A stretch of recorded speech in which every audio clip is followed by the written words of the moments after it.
Okay, നമ്മൾ previous ക്ലാസ്സിൽ discuss ചെയ്ത പോലെ ഗ്ലോസറി ടേംസ് തന്നെയാണ് ഈ ഒരു വീഡിയോയിലും കണ്ടിന്യൂ ചെയ്യുന്നത്. അത് വെയർ ഹൗസിൽ വരുന്ന കോമൺ ആയിട്ട് വരുന്ന ആ ഓരോരോ റാൻഡം ആയിട്ടുള്ള ടേംസുകൾ കുറച്ചുകൂടി നമുക്കിന്ന് പരിചയപ്പെടും. ഓക്കെ, നെക്സ്റ്റ് റാപ്പിംഗ് നമുക്കെല്ലാം റാപ്പിംഗ് എന്ന് കേൾക്കുമ്പോൾ തന്നെ അറിയാം എന്താണ് അത്.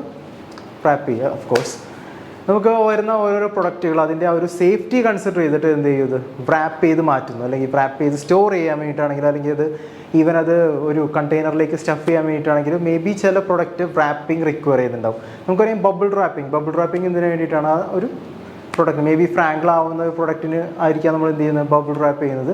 സ്ട്രെച്ച് റാപ്പിംഗ് ചിലപ്പോൾ അത് പ്രൊഡക്റ്റ് ചിലപ്പോൾ ഈവൻ ചില പൊട്ടലോ ഇതൊക്കെ പാക്കേജ് പൊട്ടാം, അല്ലെങ്കിൽ ചിലപ്പോൾ ലീക്ക് ഉണ്ടാവും. അത്തരം കൺസിഡറേഷനിലൊക്കെ അല്ലെങ്കിൽ ഒന്നും കൂടി സ്പേസ് ഒന്ന് യൂട്ടിലൈസ് ചെയ്യാൻ വേണ്ടിയിട്ടൊക്കെ നമുക്ക് ഈ റാപ്പിംഗ് ഒക്കെ യൂസ് ചെയ്യാൻ പറ്റുന്നതാണ് അല്ലേ. അപ്പോൾ അതത്ര കൈൻഡ് ഓഫ് ഇമ്പോർട്ടൻ്റ് അല്ല, എന്നിരുന്നാലും റാപ്പിംഗ് അല്ലെങ്കിൽ അത്തരം കൈൻഡ് ഓഫ് മെറ്റീരിയൽസ് നമ്മൾ എന്ത് ചെയ്യുന്നുണ്ട്, വെയർ ഹൗസസിലവിടെ യൂസ് ചെയ്യുന്നുണ്ട്. Okay, moving on to specialist materials handling. Specialist material handling നമ്മൾ നേരത്തെ ഒരു പെരിഷബിളിൻ്റെ കാര്യം പറഞ്ഞു. അതുപോലെ തന്നെ നമ്മൾ വെയർ ഹൗസസിൽ ഡേഞ്ചറസ് ആയിട്ടുള്ള അല്ലെങ്കിൽ ഹസാഡസ് ആയിട്ടുള്ള ടൈപ്പ് ഓഫ് ചരക്കുകൾ ഹാൻഡിൽ ചെയ്യുന്നുണ്ട്.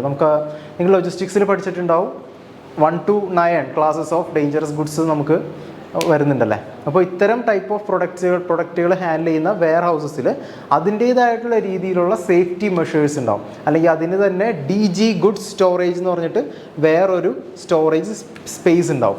അവിടെ അതിൻ്റെ ആ ഒരു കൺട്രോൾഡ് ആയിട്ടുള്ള രീതിയിൽ ചിലപ്പോൾ ടെമ്പറേച്ചർ ആയിരിക്കാം, അല്ലെങ്കിൽ വേറെ എന്തെങ്കിലും കംപ്രസ്ഡ് ആയിട്ടുള്ള രീതിയിലായിരിക്കാം അതിൻ്റെ ആ ഒരു ഹാൻഡ്ലിങ് അവിടെ വരുന്നത്. അതുപോലെ തന്നെ അവിടെ അതിന് സ്യൂട്ടബിൾ ആയിട്ടുള്ള രീതിയിൽ എക്യുപ്മെൻറ്റ്സ് പ്രൊവൈഡ് ചെയ്യുന്നുണ്ടാവും. ഓക്കെ, അപ്പോൾ ആ ഒരു DG സ്റ്റോറേജ് സ്പേസ് എവിടെ വരുന്നുണ്ട്, വെയർ ഹൗസിൽ വരുന്നുണ്ട്. അപ്പോൾ ഇവിടെ ഉദ്ദേശിക്കുന്നത് എന്ത് തന്നെയാണ്, സ്പെഷ്യലിസ്റ്റ് മെറ്റീരിയൽ ഹാൻഡ്ലിംഗ് എന്ന് പറഞ്ഞാൽ അത്തരം ടൈപ്പ് ഓഫ് ഹസാഡസ് ആയിട്ടുള്ള ടൈപ്പ് ഓഫ് മെറ്റീരിയൽസ് ഹാൻഡിൽ ചെയ്യുന്ന വെയർ ഹൗസുകളും അവിടെ വരുന്ന സ്റ്റോറേജ് ഫെസിലിറ്റിയും അവിടെ യൂസ് ചെയ്യുന്ന എക്യുപ്മെൻറ്റ്സും അത് സ്പെഷ്യലൈസ്ഡ് ആയിട്ടുള്ള ടെക്നീഷ്യൻസും ഇതൊക്കെയാണ് ആ ഒരു കാറ്റഗറിയുടെ ഉള്ളിൽ വരുന്നത്.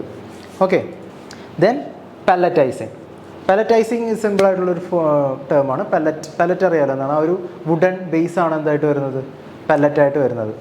ഓക്കെ, നമുക്ക് സ്ക്വിഡ് പിന്നെ നോർമൽ പല്ലറ്റ് അങ്ങനെ പറയുന്നുണ്ട്, എന്നിരുന്നാലും കോമൺലി കാണാൻ ഏകദേശം ഒരേപോലെ ഇരിക്കും അത്.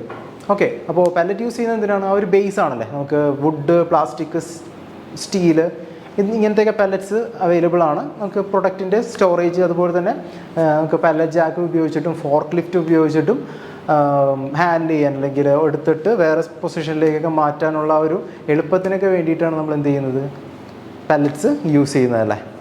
സോ പല്ലറ്റൈസിങ് ആ ഒരു പ്രോസസ്സിനെയാണ്, അല്ലെങ്കിൽ അങ്ങനത്തെ ആ ഒരു മെറ്റീരിയൽ ഹാൻഡ്ലിങ് എക്യുപ്മെൻറ്റ് യൂസ് ചെയ്തിട്ട് നമ്മൾ ഓപ്പറേഷൻ ചെയ്യുന്നതിന് നമുക്ക് പല്ലറ്റൈസിങ് എന്ന് പറയാൻ പറ്റുന്നുണ്ട്. നെക്സ്റ്റ് ഇസ് ബാർകോഡിങ് ലൈക്ക് അതും എന്താണ്, സിമിലർ ആണല്ലേ. ബാർകോഡിങ് നമുക്കറിയാം, ബാർകോഡ് തന്നെ യൂസ് ചെയ്യുന്നത് നമുക്ക് വൺസ് അതൊരു റീഡ് ചെയ്ത് കഴിഞ്ഞാൽ, ബാർകോഡ് റീഡർ വെച്ച് റീഡ് ചെയ്ത് കഴിഞ്ഞാൽ ആ എന്താണോ ആ ഒരു ബാർകോഡിനുള്ളിൽ അടങ്ങിയിട്ടുള്ളത് നമുക്ക് ആ ഒരു എൻറ്റയർ ഡാറ്റ സിസ്റ്റത്തിലേക്ക്, അല്ലെങ്കിൽ നമുക്ക് എന്താണോ അവരൊരു ഓപ്പറേഷൻ റിക്വയർ ചെയ്യുന്നത് അതിലേക്ക് പെട്ടെന്ന് ഉള്ളൊരു ആക്സസിബിലിറ്റിയാണ് കിട്ടുന്നത് അല്ലേ.